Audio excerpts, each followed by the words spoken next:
Sean bienvenidos, soy la doctora Jimena Aguilar y hablaremos de insuficiencia cardíaca en relación a los mecanismos de la compensación. En la insuficiencia cardíaca se establecen mecanismos de compensación para tratar de mantener la reserva cardíaca y el gasto cardíaco. Estos mecanismos de compensación se establecen en minutos a horas y otros más tardíamente. Inicialmente vamos a identificar el mecanismo de Frank-Starling, las respuestas neurohumorales y el sistema nervioso simpático, el sistema renina-angiotensina-aldosterona, la liberación de péptidos natriuréticos y otras sustancias vasoactivas y más tardíamente la hipertrofia y el remodelado cardíaco. El mecanismo de Frank-Starling a un incremento del volumen telediastólico, este se acompaña de un incremento del gasto cardíaco por el efecto inotrópico positivo que tiene el corazón. Sin embargo, es importante recordar que el incremento de la contractilidad produciendo el incremento del gasto cardíaco se puede producir a cualquier volumen telediastólico. De esta manera, en el paciente con insuficiencia cardíaca, el incremento del volumen telediastólico no se acompaña del incremento del gasto cardíaco de manera similar a lo que pasaba en el mecanismo de Frank-Starling en situación de normalidad. De esta manera no aumenta la fuerza de contracción, ni tampoco la contractilidad, ni tampoco el gasto cardíaco, de tal manera que la curva se desplaza hacia abajo. En la insuficiencia cardíaca disminuye el gasto cardíaco y esto genera una disminución del flujo renal. Esto va a producir activación de estos mecanismos con la finalidad de incrementar el gasto cardíaco. Entonces se activa el sistema nervioso simpático. Este sistema nervioso simpático tenemos que estimula la frecuencia cardíaca, la contractilidad, regula el tono vascular y también provoca el reforzamiento de la retención renal de sal y agua.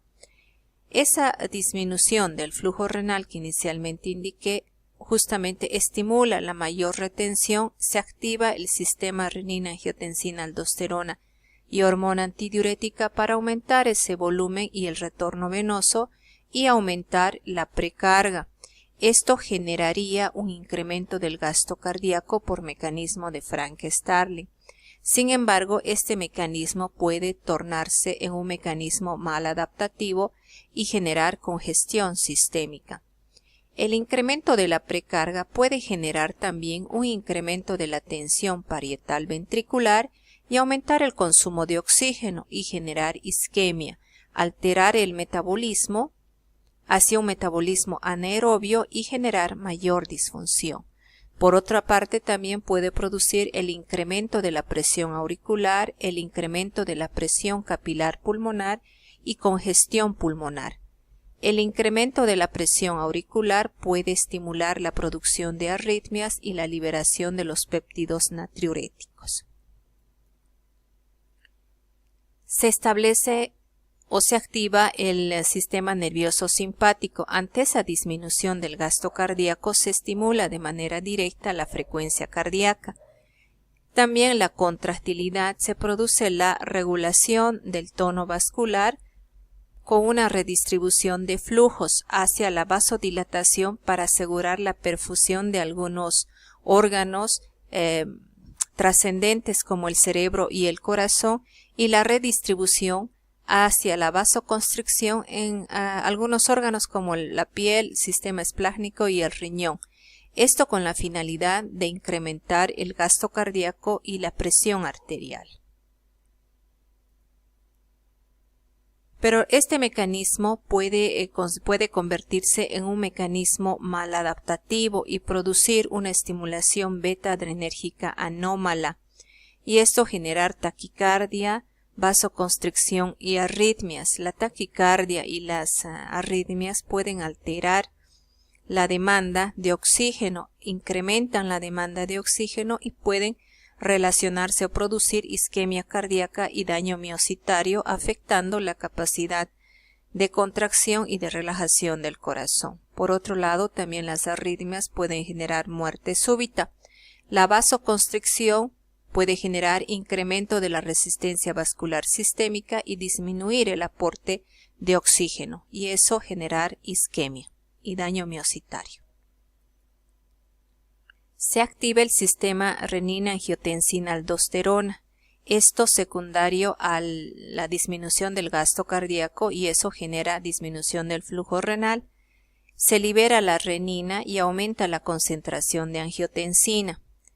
Ese incremento de la angiotensina tiene diferentes efectos. Por ejemplo, produce una vasoconstricción periférica intensa, una activación alfa-adrenérgica que produce y facilita la liberación de las catecolaminas, estimula la liberación de aldosterona, generando a través de esta hormona mayor vasoconstricción, mayor reabsorción de sodio y agua y disminuyendo la excreción de agua. Y aumenta también la concentración de hormona antidiurética, que ya hemos dicho que esta hormona disminuye la concentración o la excreción más bien de agua.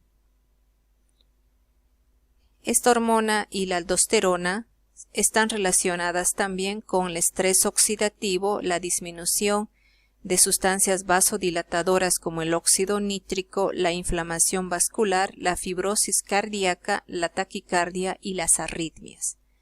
Por otro lado, también se han identificado otros efectos que tienen que ver con el mecanismo maladaptativo, que está relacionado con el daño del endotelio que pueden generar, el incremento de los radicales libres y el efecto mitógeno de miocitos. Se produce la liberación de hormona antidiurética, esto con la finalidad de incrementar la retención de agua. Esto genera incremento, más bien disminución de la osmolalidad plasmática e hiponatremia. Esto genera trastornos neurológicos y trastornos cardíacos. Posteriormente, ese incremento de la retención de agua puede producir congestión sistémica. Los péptidos natriuréticos son hormonas liberadas por las cavidades del corazón a nivel auricular y a nivel ventricular. Estos péptidos, los más importantes, es el auricular y el ventricular o cerebral, y el péptido natriurético de tipo C. Los más importantes, los iniciales.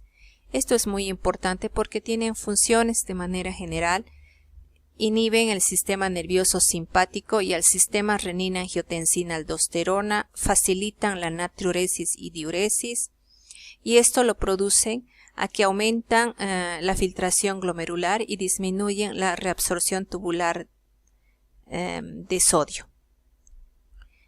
Relajan el músculo liso, por lo tanto disminuyen la resistencia periférica, contrarrestan las acciones de los mensajeros químicos que producen remodelado cardíaco. Tenemos que los péptidos natriuréticos de manera general responden o se liberan debido a tres estímulos: al incremento de presión, al incremento de volumen y también al estiramiento.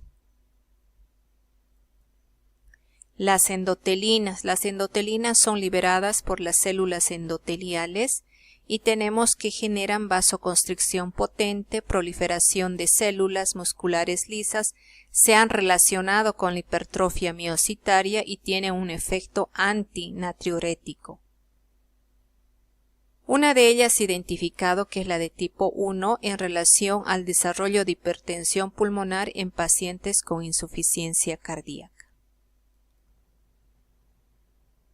Otro de los mecanismos que se establece de manera más tardía es la hipertrofia y el remodelado cardíaco. Tenemos estos mecanismos se establecen frente o en respuesta al incremento de la carga de trabajo del corazón, y estos se producen justamente mediado por algunas sustancias como la angiotensina 2, la aldosterona, las endotelinas, la hormona antidiurética y las citoquinas, que son capaces de producir cambios en la morfología, estructura y función y producir la hipertrofia.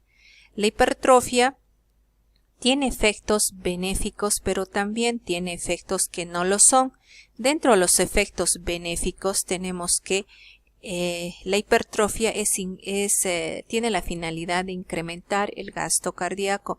Sin embargo, la hipertrofia también puede afectar la irrigación coronaria y esto está en relación con mayor riesgo de isquemia y con mayor afectación de miocitos y con la profundización de la insuficiencia cardíaca.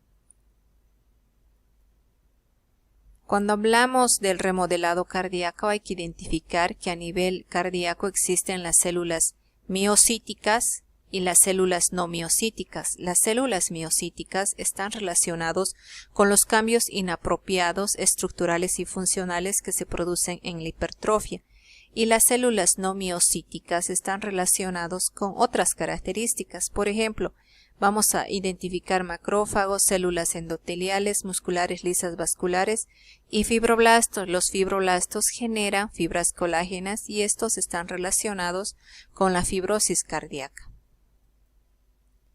Se ha identificado también que en la insuficiencia cardíaca se presentan mediadores inflamatorios y esto como en relación a concentraciones elevadas de la proteína C reactiva se ha relacionado con consecuencias adversas en pacientes con insuficiencia cardíaca.